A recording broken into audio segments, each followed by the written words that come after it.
কেমন আছো গো আমার কলিজার জান পাখিরা? তোমাদের জন্য আবারও আমার জুমিনের ভিডিও নিয়ে আসলাম। চলো জান পাখি শুরু করি তাহলে। অফিস থেকে ফিরে বাসায় মধ্যবয়সী সুন্দরী মোটা তাজা বেশ বড় বড় কমলাওয়ালি এক নতুন মহিলাকে দেখে জিজ্ঞেস করলাম, কি ব্যাপার একে? বউ জবাব দিল যে কাজের মানুষ লাগবে নাকি খুঁজতে এসেছিল। কোথাও কেউ নেই, আগে এক বাসায় কাজ করত, তারা এখান থেকে চলে গেছে।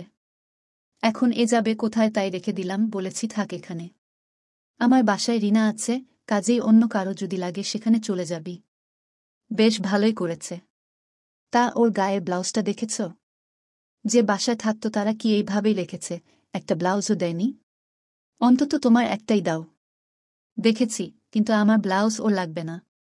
দেখি কাল বাজারে গেলে একটা এনে দিব। হ্যাঁ তাই দিও, এমনি পরিষ্কার পরিচ্ছন্ন থাকে মনে হয়। তা এর নাম কি? এর নাম হেনা। কথা বলতে বলতে কাপড় বদলে হাত মুখ ধুয়ে খেতে বসেছি, এমন সময় হেনা এসে জিজ্ঞেস করল, আপা ছাদের কাপড়গুলি নিয়ে আসি? যা দেখো, শুকিয়ে থাকলে নিয়ে আয়।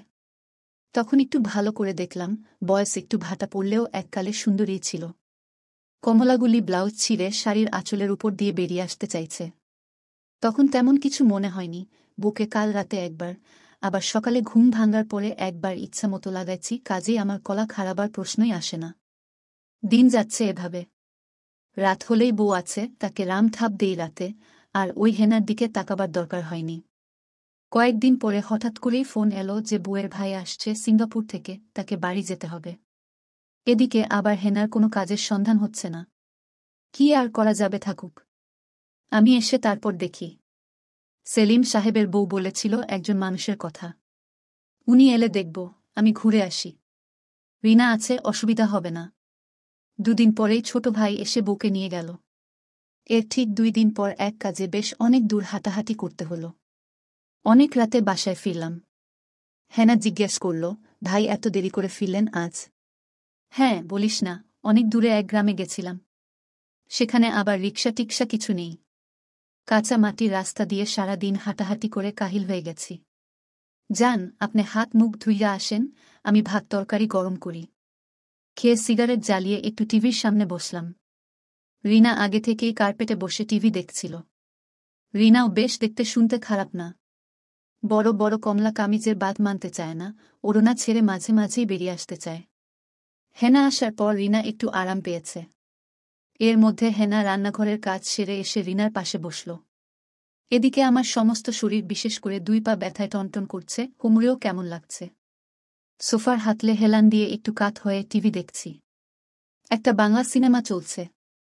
রিনাকে বললাম, এই রিনা, আমার পা গুলি একটু টিপে দিত। সারা দিনের ক্লান্তির পর রিনার পা টেপার আরামে চোখ প্রায় বন্ধ হয়ে আসছে। হেনা বলল, যান ভাই শুয়ে পড়েন, আপনারে খুব ক্লান্ত লাগতেছে। হ্যাঁ যাই, আর একটু টিপে দিক। ওই ছেমরি ভালো কইরা টিপ। এমনি টিপে নাকি, সর তুই আমারে দে, দেখ কেমনে টিপে। বলেই ধাক্কা দিয়ে রিনাকে সরিয়ে দিয়ে ও নিজেই টেপা শুরু করল। হেনার উষ্ণ স্পর্শ পেয়ে সমস্ত শরীরে কেমন যেন একটা ভাব হল। একটু পরেই সিনেমা শেষ। রিনা বলল, আমি যাই শুই, বলেই উঠে চলে গেল। আমার ঘুম আসতে চাইছে। হেনাকে বললাম, চল আমি শুই আর তুই পা টিপে দে। ঘুমিয়ে পড়ি। তাই করেন, আপনার ঘুম আইতেছে বুঝছি। বিছানায় এসে শুয়ে পড়লাম। হেনা খাটের নিচে বসে হাঁটু পর্যন্ত পা টিপে দিচ্ছে। কিরে, আর একটু উপরে দে না? বলার পর ও লুঙ্গির উপর দিয়ে টিপতে লাগল। আমি লুঙ্গিটা কোমর পর্যন্ত উঠিয়ে দিলাম। দে এবার কোমরে দে। এর মধ্যে এ পাশ ও পাশ করতে করতে লুঙ্গির গিট খুলে গেছে, কোনোভাবে কোমরে পেঁচিয়ে আছে। কোমর টিপা হলে আবার চিত হয়ে বললাম, দে আবার একটু এখানে দে, বলে কোমরের নিচে রান দেখিয়ে দিলাম। লুঙ্গি তো আগেই উঠান ছিল। ওই ফাঁকে আমার কলামিয়া বের হয়ে আছে। আমি বুঝতে পারছি খাড়া হচ্ছে।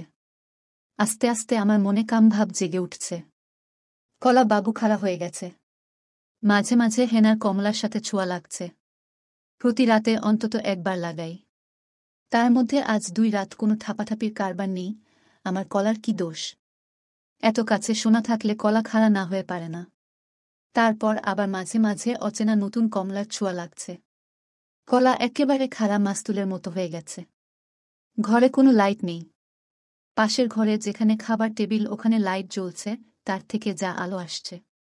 চোখ মিটমিট করে দেখি হেনা মাঝে মাঝে কলার দিকে তাকায়, আবার পায়ের দিকে। হাতেও কেমন একটা ছন্দহীন গতি, প্রায় থেমে যেতে চায়। বুঝলাম খাড়া কলা দেখে ওর মনে কিছু উল্টাপাল্টা হচ্ছে।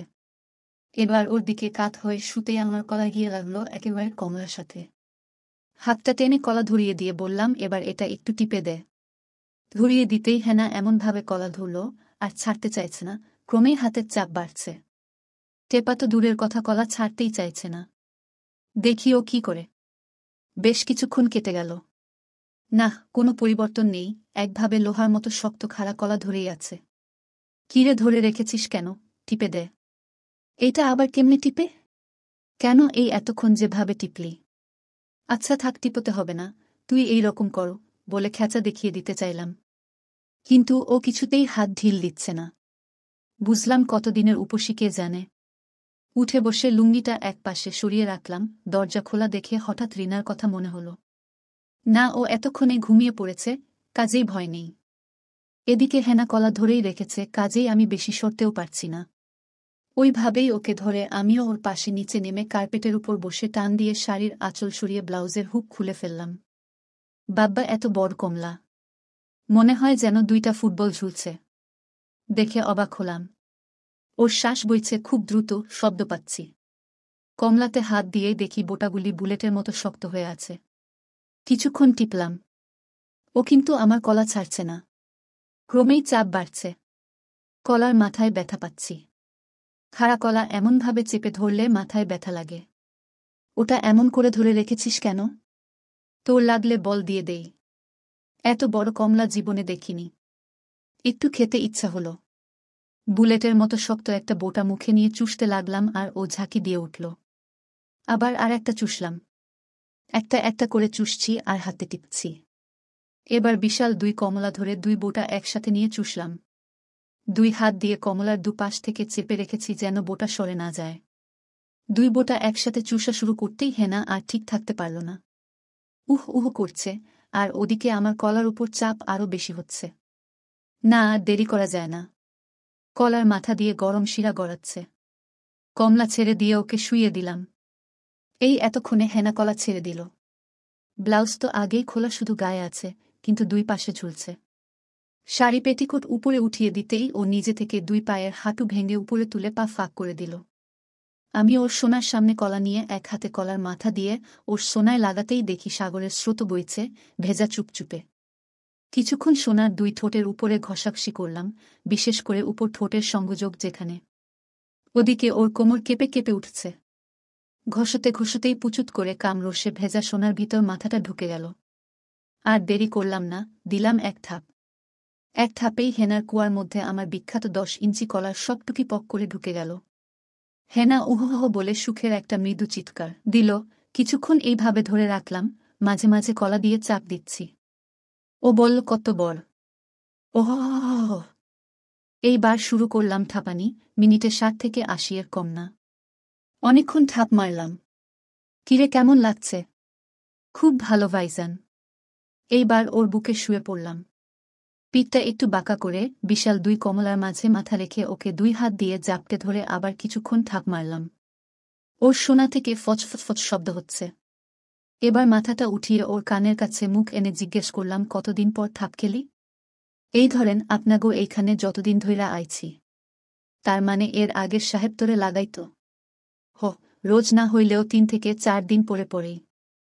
ওই বেগম সাহেব খুব কড়া। এই বেগম সাহেবের মতো নরম না। তয় বেগম সাহেব তো চাকরি করে। উনি যখন বাসায় থাকত না, তখন সুযোগ পাইলেই সাহেব আমারে দায়িকা বিছানায় যেখানে বেগম সাহেবরে লাগায় ওইখানে নিয়ে যাইত। মিয়া কি করত? কোনো জবাব নেই। কিরে, কথা বলছিস না কেন? রাম থাপ দিত? তাইলে কি বসাইয়া রাখত নাকি? এইটা আপনি বুঝেন না? এমন সময় রিনা ডাকল, আফা। ও আফা, আপনি কই গেলেন? ডাকতে ডাকতেই খোলা দরজা দিয়ে ঢুকেই মেঝেতে প্রায় নগ্ন আমাদের যুগ্মভাবে দেখেই চট করে বের হয়ে গেল। আমি তাড়াতাড়ি হেনার সোনা থেকে কলা বের করে লুঙ্গি না নিয়ে ঘর থেকে বের হলাম। রিনার উপর আমার অনেক দিনের লোভ ছিল, যে খাড়া কমলা। শুধু বউয়ের বাড়ির এলাকার মানুষ বলে মান সম্মানের ভয়ে কিছু করিনি, আর তাছাড়া ওর বোন তো আর অভুক্ত রাখিনি। যখন যা চেয়েছি তাই দিয়েছে। ঘরের খেয়ে পেট ভরলে কি আর হোটেলের খাবারে মন চায়? কিন্তু আজ এখন উপায় কি? কোনো সাক্ষী রাখা যাবে না। যেভাবেই হোক ওকেও এর মধ্যে জড়াতে হবে, নইলে ওর আফা এলেই বলে দিবে। ঘর থেকে বের হয়েই সোজা ওর ঘরে গিয়ে ওকে ধরে টেনে নিয়ে আসতে চাইলাম। ও কিছুতেই আসবে না। আমার লুঙ্গি ছাড়া নগ্ন শরীরের দিকে দেখেই বলল, আমি যাব না। আয়, জোর করেই টেনে নিয়ে এলাম। এখানে এসে দেখি হেনাকে যেভাবে রেখে গেছি ও ওইভাবেই পড়ে আছে। আমাদের দেখে উঠে রিনার কামিজের চেইন ধরে টেনে জোরাজুরি করে খুলে ফেলল। রিনা খুবই জোরাজুরি করছিল, কিন্তু হেনার জোরের সাথে পেরে ওঠেনি। কামিজ খোলার সাথে সাথেই হেনা আমাকে বলল, ভাইজান আপনি ওর কমলা চুষণ দেন, দেখেন কেমনে ঠান্ডা হয়। তাই করলাম। ওর কমলার বোটাগুলি বেশ বড় বড়। রিনা সাথে সাথে 2 হাতে কমলা ঢেকে রাখতে চাইল, কিন্তু হেনা আবার ওর একটা হাত চেপে ধরে রাখল।